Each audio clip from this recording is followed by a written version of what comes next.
Welcome back to the channel. ஒரு last 2 டேஸாக இந்த கஸ்டடியல் டெத் பார்த்தீங்கன்னா ஒரு மிகப்பெரிய டாப்பிக்காக போயிட்டுருக்கு. அவர் பார்த்தீங்கன்னா அடித்ததில் இறந்தும் போயிருக்காரு. இதை நேற்று நைட்டு இது எஃப்ஐஆரில் என்ன பண்ணியிருக்காங்கன்னா, அவருக்கு வலிப்பு வந்து தான் இறந்து போயிருக்காங்கிற மாதிரி இந்த திமுக அரசு ஒரு மடைமாற்று வேலையை பண்ணியிருக்கு. இதை எதிர்த்து தலைவர் தளபதி விஜய் பார்த்தீங்கன்னா காலையில் ஒரு மிகப்பெரிய அளவில் ஒரு அறிக்கை ஒன்று விட்டுருந்தார். இதை வன்மையாக கண்டிக்கிறோம். இது மாதிரி இதுக்கு மேலே நடக்கவே கூடாதுங்கிற ஒரு உத்தரவாதத்தை தமிழக அரசு கொடுக்கணும் அப்படின்னு சொல்லிட்டு உள்துறை அமைச்சர் ஸ்டாலின் அவர்களுக்கு பார்த்தீங்கன்னா தளபதி அவர்கள் ஒரு அறிக்கை விட்டிருந்தார்.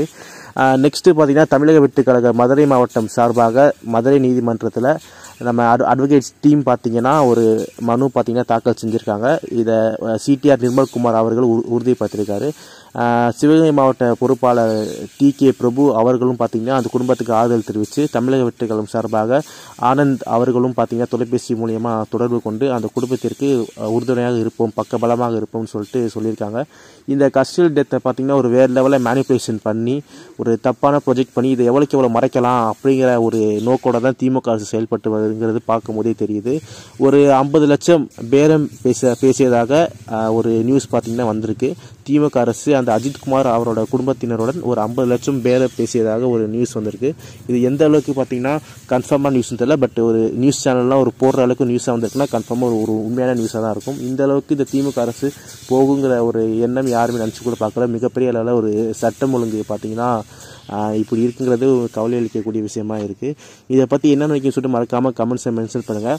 இவரோட கேஸ் பார்த்தீங்கன்னா மிகப்பெரிய அளவில் மூடி மறைக்க உண்டான வேலைகளை இந்த திமுக அரசு பண்ணிட்டு வருது. தென் பார்த்தீங்கன்னா இந்த கஸ்டடியல் டெத்தை எவ்வளோக்கு எவ்வளோ மறைச்சு இதை மடைமாற்றி இந்த எஃப்ஐஆர் கூட பார்த்தீங்கன்னா அவருக்கு வலிப்பு வந்ததாக சொல்லி அதை பார்த்தீங்கன்னா பண்ணியிருக்காங்க.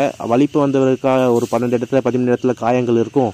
அந்த அளவுக்கு மக்களெல்லாம் பார்த்தீங்கன்னா ஒரு மக்களுக்கு எதுவும் தெரியாத மாதிரியும் அதை அப்படியே மடைமாற்று பண்ணலாங்கிற ஒரு விஷயத்தை இந்த திமுக அரசு கையில் எடுத்திருக்கு. இதை மீடியாவும் சரி மற்ற பிற கட்சிகள் முக்கியமாக தமிழக வெற்றிக் கழகமும் இதை முன்னெடுத்து இதை எவ்வளோக்கு எவ்வளோ வெளியில் கொண்டு வந்து அந்த அஜித்குமார் அவருக்கு ஒரு ஜஸ்டிஸ் வாங்கி தர முடியும் அப்படிங்கிற ஒரு எண்ணத்தில் பார்த்தீங்கன்னா நம்ம எல்லாரும் பயணிச்சிட்ருக்கோம். உங்களோட கருத்துக்களை மறக்காமல் வீடியோஸில் கமெண்ட்ஸில் ஷேர் பண்ணுங்கள். மறக்காமல் நம்ம சேனல் சப்ஸ்கிரைப் பண்ணிக்கோங்க. பேக் டு பேக் டிவிக்கே பார்த்தீங்கன்னா அப்டேட்ஸ் தென் டிவிக்கே உண்டான எல்லாத்தோட விஷயங்களும் நம்ம சேனலில் தொகுப்பாக வரும். மறக்காமல் சப்ஸ்கிரைப் பண்ணிட்டு நம்ம சேனல் லைக்